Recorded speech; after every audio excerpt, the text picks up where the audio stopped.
रब इश्रह ली सदरी व यस्सिर ली अमरी वहलुल उक़्दतम मिन लिसानी यफ़क़हू क़ौली। सबसे पहले अस्सलामु अलैकुम रहमतुल्लाहि व बरकातुहू। मुझे सना बच्चा कहते हैं और जानने वाले जानते हैं कि मैं हमेशा दिफ़ा करती रही हूँ और आज भी यही दिफ़ा करूँगी। और आज मेरा केस जो है वो मैं लड़ना चाहती हूँ पार्लियामेंट का। पार्लियामेंट सॉवरेन है, इस पर कोई दो राय नहीं है। और हमारी पार्लियामेंट को सॉवरेन ना करने देने का जो ये अमल है वो हमेशा से ही जारी रहा है। चाहे वो ऑब्जेक्टिव रेजोल्यूशन के नाम पर एक कानून साजी की गई कि रिलीजियस जमातें जो हैं वो इंटरप्रेट कर लें और आइन को अपना अपना मौक़िफ़ से बदल दें, तब्दील कर दें। देखें, दुनिया भर में जो पार्लियामानी निज़ाम होता है वही हर्फ़ आखिर होता है, वही फ़ैसले करता है इस मुल्क में, और आवाम को रिप्रेजेंट करने वाला भी पार्लियामेंट होता है। जो प्रैक्टिस एंड प्रोसीजर बिल वाला मामला था, पहले वो सदर साहब ने उस पर साइन नहीं किए, फिर वो वापस गया, फिर वो वापस सदर साहब के पास गया, फिर फाइनली वो सुप्रीम कोर्ट ने मैटर टेकअप किया और क्या किया, उसको स्टे दे दिया।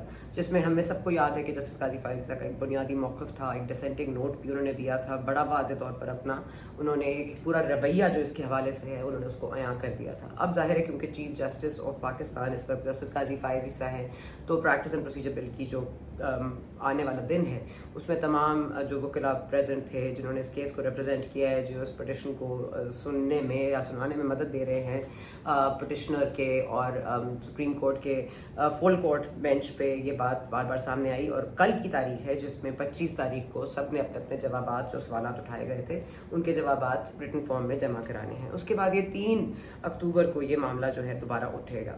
साथ साथ हम देख रहे हैं कि जो फैज़ाबाद धरना वाला केस था उसमें भी हमें पेशरफ नज़र आ रही है। ये याद रहे कि जो फैज़ाबाद धरना वाला केस है उसने आपके 5 इदारों पर एक सवालिया निशान लगा दिया है। वो सवालिया निशान ये था कि आपने एम्बेज़ल किया मीडिया, आपने मैनिपुलेट किए इलेक्शंस, आपने धौंस धमकी और आपने अबेट किया उन लोगों को, जो लोग थे जो पार्लियामेंट के ख़िलाफ़, जो निज़ाम के ख़िलाफ़ खड़े हो गए थे। आप लब्बैक कह रहे थे और ना सिर्फ ये कि उनको सपोर्ट किया बल्कि उनको फ़ंड करने का भी इल्ज़ाम लगाया गया था। ये फैज़ाबाद धरना case was setting tone for justice Qazi Faez Isa, जिसके हवाले से उनको बहुत सऊबतें बर्दाश्त करनी पड़ी और उन्होंने की। हमें याद है कि सरीना ईसा साहबा कैसे अपनी स्टिक पकड़ पकड़ कर बार बार सवालात के जवाब देने जाती थी कोर्ट। वो जो मंजर है वो हमारी नज़रों से दूर नहीं हुआ है। लेकिन जस्टिस काजी फाइज़ ईसा ने जो 2015 में अपने फैसला दिया वो भी पार्लियामेंट को मजबूत करने के लिए अहम था। फिर मिलिट्री कोर्ट्स उन्होंने मना कर दी थी, उस पर एतराज़ उठा दिया था। फिर फैज़ाबाद धरना केस था,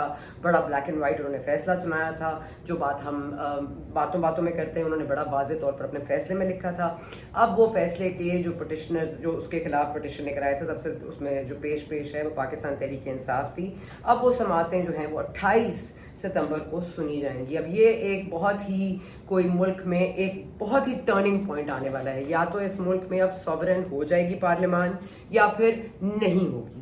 इस पर हमें फौरी तौर पर कोई ना कोई अपना रोल अदा करना चाहिए, क्योंकि हमारा जो केस है वो पार्लियामेंट के हक में है। हम पार्लियामेंट को सॉवरेन मानते हैं और उसको मनवाने की कोशिश करना चाहते हैं। अब उसकी सॉवरेनिटी की आड़ में अगर कोई अपने मफादात को बाज़पोश रखता है या कम से कम पीछे धकेल देता है और उसके बाद एकदम से उनको मफाहमत की सियासत याद आ जाती है, फिर जब उनको लगता है कि उनकी वापसी कंफर्टेबल हो गई है तो फिर वो इस तरह के नारेबाजी कर देते हैं। देखिए, मियाँ नवाज शरीफ साहब ने जो बात उठाई है अब से 2 दिन कबल, पहले तो वो जिस दिन सुप्रीम कोर्ट में समाअत हो रही थी उस दिन ही मियाँ साहब ने फरमाया कि, और जाहिर है कि हम क्योंकि तमाम मीडिया जो था वो फोकस था सुप्रीम कोर्ट की प्रोसीडिंग्स दिखाने में, फुल कोर्ट बेंच था, तो जाहिर है कि हर कोई किसी की निगाह उस पर थी। तो जो मियाँ साहब ने उस दिन बात कहा शायद उस पर वो इम्पैक्ट क्रिएट नहीं हुआ। लेकिन उसके बाद क्या हुआ कि मियाँ साहब से मिलने के लिए शहबाज शरीफ साहब जो बस 24 घंटे ही हुआ चाहते थे कि वो पहुंचे थे वापस पाकिस्तान, फिर वो वापस चले गए और उन्होंने कहा जी मुझे तो मियाँ साहब ने बुला लिया। यहाँ तक कि नून लीग ने हमें जो मौक़िफ़ सामने आया नून लीग की तरफ से वो ये था कि हो सकता है उनको हेल्थ इशू हो गया हो। वो हेल्थ इशू जो था वो 24 घंटे के अंदर अंदर ही हुआ था। मतलब खैर किसी की हेल्थ पे बात नहीं करनी चाहिए, लेकिन ये हेल्थ इशू नहीं था, ये तो वाज़ेह हो गया क्योंकि शहबाज शरीफ साहब ने कहा मियाँ साहब ने बुलाया मैं चला आया। तो मियाँ साहब ने भेजा ही क्यों था, ना भेजते थोड़ा सा टिकट का किराया ही बच जाता। लेकिन खैर अब ये मौक़िफ़ जो है ये उनकी ढाल बनने जा रहा है या उनके गले में वबाल बनने जा रहा है, ये देखना अभी बाकी है। लेकिन आपको हम बड़े मुख्तदर हलकों से हमने बड़ी कंफर्मेशन ली है, कोई ऐसी मीटिंग नहीं हुई। हाँ, गुजरांवाला में तो कतन कोई मीटिंग नहीं हुई, हमें बहुत जिम्मेदार लोगों ने बताया कि वहाँ कोई मीटिंग नहीं हुई, लेकिन मीटिंग करने के लिए ज़ाहिर है कोई वक्त की ज़रूरत नहीं होती, कोई जगह का तयन करना ज़रूरी नहीं होता, जो मैसेज पहुँचाना होता है वो किसी तरह से भी पहुँचाया जा सकता है। लेकिन मियाँ शहबाज शरीफ साहब जिस तरह से फ्लाइट पे चढ़ के फ़ौरन वापस गए अपने भाई के पास, अब वो क्या कहने गए हैं? क्या उनको ये सख्त मौक़िफ़ नहीं अपनाना चाहिए था? देखिए, एक इदारे को एक आदमी नहीं चलाता, वो इदारा एज अ होल चलता है, लेकिन हमारे यहाँ ये बहुत अहम है कि इदारे को हेड कौन करता है, उनका मौक़िफ़ क्या है। जैसे चीफ जस्टिस ऑफ पाकिस्तान जो साबिका थे उमर अता बंदियाल साहब, वो कानून और मदर इन लॉ और जो इन लॉज में थे वो रूल ऑफ लॉ को नहीं मानते थे। अब हमें पता है कि जो जस्टिस काजी फाइज है वो रूल ऑफ लॉ को मनवाने के लिए ही आए हैं, उनका कोई और मफाद नहीं है, ना उन्होंने कोई प्रोटोकॉल ली है, ना उन्होंने कोई मजीद इस तरह का मिजाज दिखाया है, बल्कि जो केसेस कोई टेकअप नहीं कर रहा था, जब तक 3 टेन्योर्स गुजर गए, गुलजार साहब का, खोसा साहब का, बंदियाल साहब का, किसी ने उन पिटिशंस की समाअत नहीं की। लेकिन जस्टिस काजी फाइज ईसा ने ये वाज़ेह तौर पर इसको अपनाया है। अब ये जो केस खुलने जा रहा है, अगेन ये ISI, IB, MI तमाम इदारे जो हैं दोबारा बंदूक की नोक पर आने वाले हैं और इनको अपने अपने जवाबात सोच के रख लेने चाहिए। अब मियाँ साहब क्या सुप्रीम कोर्ट की आड़ में जो बदले की बात कर रहे हैं, जो तमाम साबिका जस्टिस की बात कर रहे हैं, जो साबिका जनरल बाजवा और जनरल रिटायर्ड फैज़ हमीद की बात कर रहे हैं, तो 17 माह में जब आप पार्लियामेंट में थे तो अब इनके नाम आप भूल गए थे? क्या आपको उस वक्त नहीं याद था कि कौन इन्वॉल्व था? जब आपने अदम एतमाद के लिए न्यूट्रल होने के लिए कहा तो किसको कहा था? किससे मुलाकातें की थी लंदन में? जो मियाँ साहब की मुलाकातें हैं वो किससे छुपी हुई नहीं है। जो मियाँ साहब की बातचीत है अदम एतमाद आने से बहुत पहले तक ये मामला सेटल हो गया था, किसके दरमियान सेटल हुआ था? उसमें कितना कलीदी किरदार था जनरल रिटायर्ड बाजवा का? तो ऐसे कैसे होता है? फिर 9 मई की तनसीबात पर हमले के बाद जो एक शोधा को हमने तहसीन देने के लिए, उनको उनकी मज़ीद अहमियत बढ़ाने के लिए हमने जो दिन सेलिब्रेट किया, उनको शोहदा के नाम किया, उसमें भी वो पेश नज़र आ रहे थे। तो उस वक्त भी एतराज़ नहीं उठा। एतराज़ तब उठा जब आपको ग्रीन सिग्नल मिल गया कि अब आप वापस जा सकते हैं पाकिस्तान, तो आपने एक नई शर्त रख दी कि मैं पाकिस्तान तो वापस आ जाऊंगा, लेकिन सबसे पहले तो मैं एहतसाब करूंगा। अब ये एहतसाब जो है वो एहतसाब 2 साल के लिए खामोश हो जाता है। मुझे इस बात पर बड़ी हैरत होती है कि हम इसी मुल्क में रहते हैं, हम इसी मुल्क में धमकियां खाते हैं, हम इसी मुल्क में हमारे जान के साथ खेला जाता है। मेरे तो वालिद साहब को भी नहीं छोड़ा गया, नहीं बख्शा गया, और हम इसी मुल्क में रहकर, इसी मौक़िफ़ पर रहकर आज तक रहे हैं। जस्टिस काजी फाइज ईसा साहब पर कितनी सबूतें आई, वो तो नहीं तब्दील हुए, उनके मौक़िफ़ में तो कोई तब्दीली जाहिर नहीं हुई। तो ये सियासी जमातें जो अपने लीडर्स को जेल में भेजती हैं और वो इतनी बुरे हालात में होते हैं कि मतलब नून लीग से अब हमें नजर आता है वाज़े तौर पर कि बड़ी नजरियात वाले लोग मौजूद हैं, लेकिन ऐसा क्या है कि आपके नजरियात, आपकी तवक्कुआत वक्त के साथ साथ तब्दील होते जाते हैं।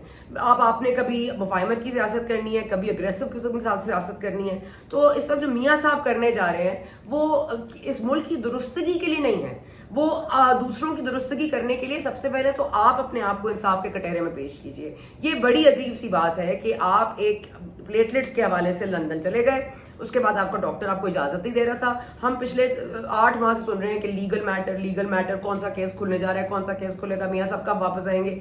मियाँ साहब ने अब एक तारीख भी दे दी है। अब उस तारीख के करीब अगर आप इस तरह की गुफ्तगू करेंगे कि जी देखिए मैं तो इसका भी एहतसाब करूंगा, मैं तो इसको भी कटहरे में लाऊंगा, तो सबसे पहले तो आप आइए इस कटहरे में। आप पहले ये बताइए कि आपकी प्लेटलेट्स गिरी थी कि नहीं गिरी थी, आया कि आपको किसी डील के तहत बाहर भेजा गया था, तो आप किसी डील के तहत खामोश हुए थे। तो मरियम साहबा को 1 साल कोई डील के तहत खामोश हुई थी, उनको कैसे धमकाया गया था? वो धमकियां, वो जान के खतरात हम सबको लाहक हैं जो इस मुल्क में रहते हैं, उन पर भी। मैं किसी तरह से उनको अंडरमाइन नहीं कर रही, उनके प्रॉब्लम्स को, उनके प्रॉब्लम्स बहुत ज्यादा वैलिड हैं और उन्होंने बहुत सऊबतें बर्दाश्त की हैं, लेकिन ऐसा नहीं हो सकता कि आप अपनी पोजीशन चेंज करते रहें। या आप खामोश हो जाइए या फिर आप एहतसाब कर लीजिए। आप दोनों तरफ अपने पाँव नहीं रख सकते, 2 कश्तियों में एक वक्त सवार नहीं हो सकते। अगर आपको इतनी हिम्मत है कि किसी का आप हिसाब करें, एहतसाब करें, तो सबसे पहले अपने आप को एहतसाब के लिए पेश करें। हमारा यही मौक़िफ़ था जब PTI के चेयरमैन को बार बार मदऊ किया जाता था या उनसे कोई सवाल उठाया जाता था, तो वो उस सवाल उठाने वाले पर सवाल उठा देते थे, लेकिन वो खुद को एहतसाब के लिए पेश नहीं करते थे। तो मियाँ साहब को इस चीज़ से गुरेज करनी चाहिए। अब मियाँ साहब और शहबाज साहब क्या आपस में डिसीजन लेंगे, क्योंकि उनकी अपनी पार्टी में बड़े मसले हो रहे हैं। जब आपका 2nd टियर और 3rd टियर आपकी बात मानने से इनकारी हो और अगर उसको ना समझ आ रही हो कि आप क्या कर रहे हैं, वो अगर आपके नजरियात के साथ मैच ना करता हो। इस वक्त मुल्क का मसला ये नहीं है कि चीफ और जो साबिका थे उन्होंने क्या क्या किया, وہ تو بھائی ہم سالوں سے دیکھ رہے ہیں، اور میاں صاحب تو یہ 3 دفعہ بذات خود دیکھ چکے ہیں، 4تھی دفعہ پھر وہ غلطی کرنے جا رہے ہیں۔ جب ایک آپ کو پتہ ہے ایک عمل کا رد عمل وہی آنا ہے، تو بار بار وہ عمل کیوں کیجیے اس امید کے ساتھ کہ رد عمل تبدیل ہو جائے گا؟ کتنی دفعہ آپ ٹرائی کریں گے اس معاملے کو؟ میں یہ نہیں کہتی کہ پارلیمنٹ سپریم نہیں ہونی چاہیے، لیکن نواز شریف صاحب سپریم نہیں ہے، یہاں chief of army staff supreme نہیں ہے۔ ہم نے پارلیمنٹ کی بہتری کے لیے، اس کو مزید توقیری دینے کے لیے، مزید مضبوط کرنے کے لیے اپنا کردار ادا کرنا پڑے گا اور کرنا چاہیے۔ اس حوالے سے یہ تمام کیسز جو اس وقت سامنے آئیں گے، پریکٹس اینڈ پروسیجر بل والی سماعت بہت امپورٹنٹ ہے، کیونکہ ہم ایک مقدمہ لڑ رہے ہیں، وہ ہے پارلیمنٹ کا۔ اور پلیز یہ یاد رکھیے، پارلیمنٹ کا لفظ حرف آخر ہوتا ہے۔ اگر رات کو وہ دن لکھ دیں تو ان کو اجازت ہے، اگر دن کو رات لکھ دیں تو اجازت ہے۔ اگر سعودی عربیہ اسرائیل کو مان سکتا ہے، اس کو سمجھ سکتا ہے، وہ اپنے اپنے مفاد کے لیے فیصلے کر سکتا ہے، تو پھر ہمیں کیا آر ہے؟ اپنی جو ہمارا ایک ہی ادارہ ہونا چاہیے جس کے پاس سب سے زیادہ پاور ہو، اور وہ ہے پارلیمنٹ۔ ہم پارلیمنٹ کا مقدمہ لڑتے رہیں گے، اسی فورم سے لڑتے رہیں گے، کیونکہ یہ ایسا مقدمہ ہے جو ہم بھول جاتے ہیں، جو ہماری سیاسی جو حالات ہوتے ہیں ان کی طرف ہمارا دماغ چلا جاتا ہے۔ جو بیسک سٹرکچرل ہمارا جو مسنگ ہے وہ یہی ہے کہ ہم نے پارلیمنٹ کو سوورین کرنے میں اپنا کردار ادا نہیں کیا۔ میں اسی موقف کے ساتھ آپ کے سامنے پیش ہوتی رہوں گی۔ آپ نے آج کی ویڈیو دیکھی، لائک کیجئے، سبسکرائب کیجئے۔ انشاءاللہ اگلے ویڈیو تک کے لیے اللہ حافظ۔